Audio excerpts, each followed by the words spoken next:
जय श्री सीताराम, जय हनुमान, जय बागेश्वर धाम सरकार, जय माता दी। दोस्तों, आपके अपने चैनल प्राचीन ज्ञान में आपका बहुत बहुत स्वागत है। दोस्तों, तो माँ भगवती दुर्गा की कृपा आप और आपके पूरे परिवार पर सदा सर्वदा बनी रहे। तो दोस्त, नवरात्रि में पहला दिन बहुत महत्वपूर्ण होता है और आज के दिन हम माँ भगवती दुर्गा की स्थापना अपने घर में करते हैं। घर के ईशान कोण में चौकी स्थापना करके माँ दुर्गा को स्थापित करके हम कलश की स्थापना करते हैं और दोस्तों, अखंड दीपक प्रज्वलित करते हैं, माँ का आवाहन करते हैं। तो प्रथम दिन बहुत महत्वपूर्ण होता है, माँ भगवती दुर्गा के स्वागत का दिन होता है। और दोस्तों, आपको बता दें कि शास्त्रों के अनुसार अगर हम नवरात्रि के पहले दिन कुछ विशेष कार्य कर लेते हैं तो इससे माँ बहुत ही शीघ्र प्रसन्न हो जाती है और फिर हमारी जो भी पूजा होती है, प्रार्थना होती है, माँ उसे बहुत शीघ्र स्वीकार करती है और हमारे जीवन में आने वाली समस्त बाधाओं को दूर करती है, समस्त कामनाओं को पूर्ण करती है। तो आज की वीडियो में हम आपसे बात करने वाला हूं कि नवरात्रि के पहले दिन हमेशा क्या करें, जिससे कि दोस्तों माता रानी की कृपा हमें बहुत शीघ्र मिल जाए और हमारे जीवन में सुख, समृद्धि, धन, वैभव की प्राप्ति हो, संतान की प्राप्ति हो, या फिर अगर किसी भी विशेष कामना से अपनी माँ की पूजा आराधना कर रहे हैं, कोई भी आपकी ऐसी कामना है जो चाहते हैं कि माँ शीघ्र ही पूर्ण कर दे रही, तो नवरात्रि के दिन माँ को शीघ्र प्रसन्न करने के लिए आपको इन बातों का ध्यान जरूर रखना चाहिए। तो दोस्तों, आपसे निवेदन है कि वीडियो को पूरा जरूर देख लीजिए और अगर आपको आज की वीडियो अच्छी लगे तो लाइक कीजिए, शेयर भी कीजिए फैमिली फ्रेंड्स के साथ। और चैनल पर पहली बार आए हैं, अगर अभी तक आपने हमारे चैनल हिंदी पौराणिक कथाएं को सब्सक्राइब नहीं किया है तो चैनल को सब्सक्राइब करके बेल को जरूर प्रेस कर लीजिए। इससे यह होगा कि इस तरह की सभी वीडियो के नोटिफिकेशन आपको सही समय पर प्राप्त हो जाएगा। अब दोस्तों, बात करें कि नवरात्रि के पहले दिन हमें पहला कार्य करना चाहिए कि घर की छत पर आज हमें झंडा जरूर लगाना चाहिए। झंडा मतलब ध्वजा, लाल रंग का त्रिकोण झंडा होता है और उसके ऊपर बना हुआ हो, जय माता दी लिखा हुआ हो। यह मार्केट में बहुत आसानी से मिल जाते हैं, नहीं तो आप घर पर भी स्वयं से बना सकते हैं। तो एक झंडा त्रिकोण आप लेकर माँ को पहले दिन उनके चरणों में अर्पित कीजिए जब पूजा कर रहे हैं सुबह। तो उसके बाद पूजा के बाद वह झंडा अपने घर की छत पर लगा दीजिए।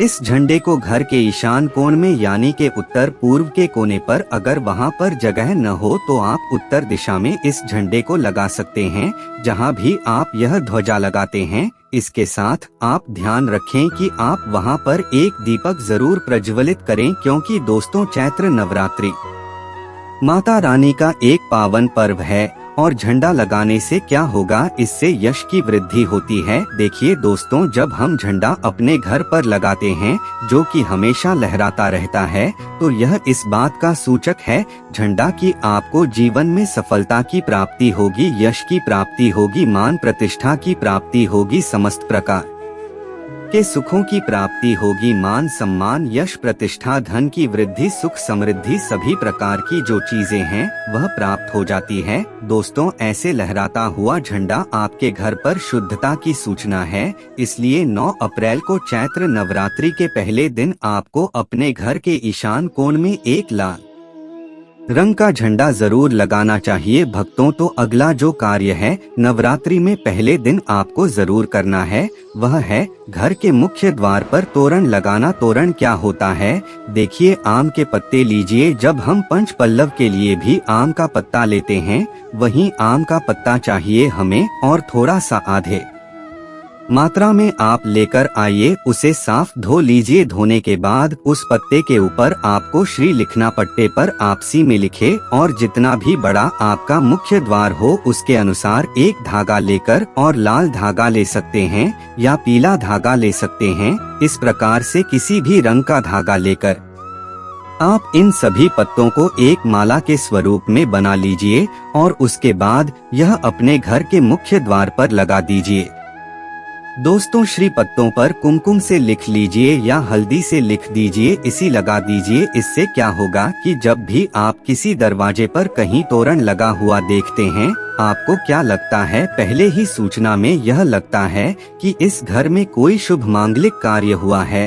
और तो घर पर लगा हुआ तोरण, घर के मुख्य द्वार पर लगा हुआ तोरण आपके घर में शुभता की सूचना देता है, मांगलिक कार्य की सूचना देता है, इस बात की सूचना देता है कि आपके घर में देवी विराजित हैं। यह बहुत महत्वपूर्ण होता है। नवरात्रि के पहले दिन घर के मुख्य द्वार पर तोरण लगाना और इसका बहुत ही शुभ फल भी हमें प्राप्त होता है। अगला जो कार्य है, तीसरा कार्य जो हमें नवरात्रि में जरूर करना चाहिए दोस्तों, वह अखंड दीपक प्रज्वलित करना। देखिए, अगर घर में हम अखंड दीपक प्रज्वलित करते हैं तो अखंड दीपक प्रज्वलित करने से मन की कोई भी इच्छा हो, अगर आप सोचकर और मन में धारण करके अखंड दीपक प्रज्वलित करते हैं तो आपकी कामना बहुत शीघ्र पूर्ण होती है। लेकिन इसके अलावा दीपक इस बात का प्रतीक है कि आपके घर में किसी भी प्रकार की नकारात्मक ऊर्जा प्रवेश नहीं करेगी और मन से घर से हर तरह से नकारात्मक ऊर्जा को दूर करता है।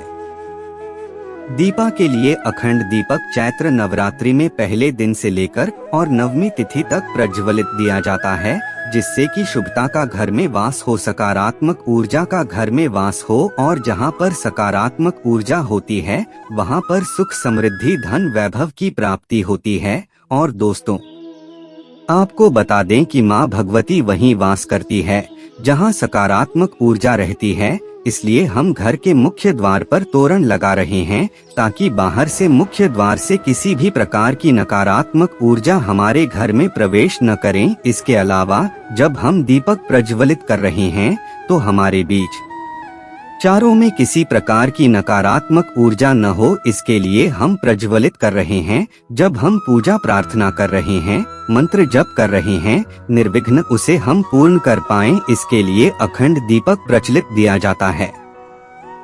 लेकिन अगर आप किसी भी कारणवश अखंड दीपक प्रज्वलित नहीं कर पाते हैं तो सुबह शाम दोनों समय जब मां की आराधना करें तब आपको शुद्ध घी का दीपक जरूर प्रज्वलित करना है।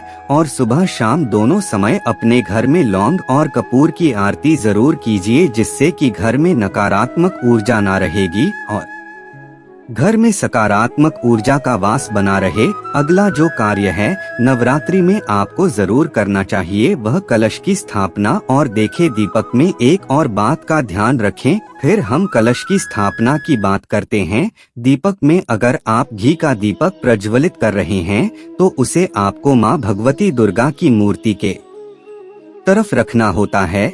और अगर आप तेल का दीपक प्रज्वलित करते हैं तो मां भगवती दुर्गा के बाईं तरफ आपको तिल तेल का दीपक रखना चाहिए। तो इस प्रकार से दीपक का आप ध्यान रखें। जब भी आप तिल तेल या फिर घी का दीपक प्रज्वलित करते हैं तो उसे सही दिशा में सही स्थान पर रखना चाहिए। और अगला जो कार्य है घट स्थापना करना यानी कलश की स्थापना करना। तीखी कलश की स्थापना जब हम करते हैं नवरात्रि में, कलश में हम सभी देवी देवताओं का आवाहन करते हैं। सभी देवी देवताओं का पूजन मां भगवती के साथ ही हम प्रतिदिन करते हैं। इस प्रकार से जब 9 दिनों तक लगातार हम समस्त देवी देवताओं का पूजन कर रहे हैं, घर में आवाहन करके विधि विधान से विशेष रूप से हम उनकी आराधना करते हैं। क्योंकि जब हम मां का पूजन करते हैं पहले हम कलश का पूजन करते हैं, धूप दीप नैवेद्य चीजें हम मां को अर्पित करते हैं विधि विधान से। और इसके साथ ही कलश को भी हम इसी प्रकार से अर्पित करते हैं। तो सभी देवी देवताओं की विशेष पूजा हम 9 दिनों तक कर रहे हैं तो हमारे जीवन में किसी भी प्रकार की कोई बाधा दूर होती है और कोई भी हमारी विशेष काम ना हो तो अवश्य पूर्ण होती है। तो कलश की स्थापना हमें जरूर करनी चाहिए। अगर संभव हो तो नवरात्रि के प्रथम दिन जो अगला जरूरी काम हमें करना है वो है जवारे होना यानी कि सप्तधान्य बोना, जो कि हम मिट्टी में थोड़े से जॉब होते हैं जो कि हरे हो जाते हैं। बहुत सी ऐसी जॉब अंकुरित हो जाते हैं और ये शीघ्र ही अंकुरित होते हैं जब हमारे घर में अन्न होते हैं, तो यह इस बात की सूचना देते हैं कि हमारे घर में सुख समृद्धि आने वाली है। हमारे घर में माँ भगवती विराजित हो चुकी है और घर में सुख समृद्धि धन वैभव सभी प्रकार की जो शुभता है उसका आशीर्वाद हमेशा दे रही हैं। तो घर में अगर आप जॉब होते हैं, सप्त धान्य बोते हैं तो बहुत ही श्रेष्ठ माना जाता है। दोस्तों, नवरात्रि के प्रथम दिन हमें जरूर यह करना चाहिए। और अगला जो शुभ कार्य है जो नवरात्रि के प्रथम दिन आपको जरूर करना चाहिए, वैसे तो बहुत से भक्त नवरात्रि के पूरे 9 दिनों तक व्रत धारण करते हैं। बहुत से भक्त जल पीकर घर या फिर फलाहार के द्वारा इस व्रत को धारण करते हैं। लेकिन अगर आप पूरे नवरात्र व्रत धारण नहीं करते हैं तो नवरात्रि के प्रथम दिन आपको व्रत धारण जरूर करना चाहिए। नवरात्रि के प्रथम दिन और अंतिम दिन यानी नवमी तिथि पर, यह अष्टमी तिथि पर आपको व्रत जरूर करना चाहिए। तो प्रथम दिन बहुत महत्वपूर्ण है। माँ भगवती दुर्गा की आराधना करते हैं, विधि विधान से उनका आभार करके पूजन कर रहे हैं, तो प्रथम दिन आपको व्रत जरूर करना चाहिए और संभव हो तो पूरे नवरात्र व्रत करना चाहिए। नवरात्र जब हम व्रत करते हैं, माँ की पूजा आराधना करते हैं, सात्विकता के साथ माँ की आराधना करते हैं, तो माँ शीघ्र ही प्रसन्न होती है। लेकिन व्रत भी धारण करें जब आप स्वस्थ हो पूर्ण रूप से। अगर आप स्वस्थ नहीं हो, व्रत रखने में असमर्थ हो, तो सिर्फ आप ही शुद्ध सात्विक भोजन यानी कि बिना लहसुन प्याज का भोजन लेकर माँ की आराधना सुबह शाम करें। तो सच्चे मन से भक्ति भाव से हम माँ की आराधना करते हैं तो माँ शीघ्र ही प्रसन्न होती है। अगर व्रत धारण की रखने की अगर आपकी शक्ति सामर्थ्य शारीरिक रूप से नहीं है तो आपको व्रत नहीं रखना चाहिए। लेकिन अगर संभव हो तो पहले दिन फलाहार के द्वारा व्रत धारण जरूर कीजिए।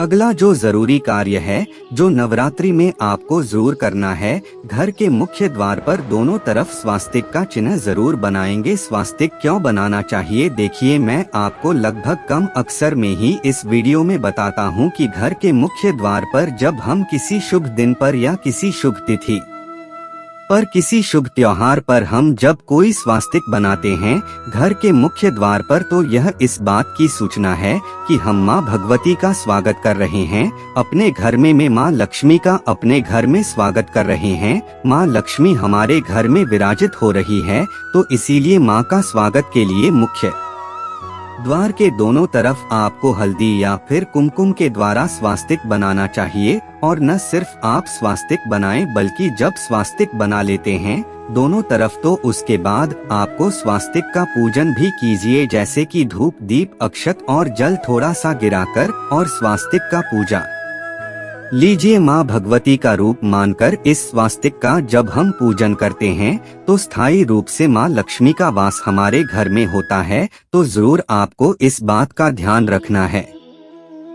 और 9वां जो सबसे जरूरी काम है जो हमें सुबह जरूर करना है, स्नान इत्यादि करने के बाद नवरात्रि के प्रथम दिन, और आप प्रतिदिन भी कर सकते हैं लेकिन प्रथम दिन विशेष रूप से अनिवार्य है यह काम कि घर में आप गंगाजल का शुद्ध गंगाजल का छिड़काव कीजिए। गंगा जल न हो तो आप शुद्ध जल भी अभिमंत्रित करके जैसे माँ भगवती के पास अब थोड़ी देर तक उस जल को रख दीजिए। उसके बाद आप जैसे मंत्र जाप वगैरह करते हैं, विधि विधान से पूजा करते हैं, तो वह जल अभिमंत्रित हो जाता है। उस जल के द्वारा पूरे घर में घर के कोने कोने में मुख्य द्वार से लेकर हर तरफ उस जल का छिड़काव कीजिए, जिससे कि घर में सकारात्मक ऊर्जा का वास हो। और जो भी हम मंत्र जाप कर रहे हैं, अनुष्ठान कर रहे हैं, माँ की आराधना कर रहे हैं, उसमें किसी प्रकार की कोई बाधा न आए।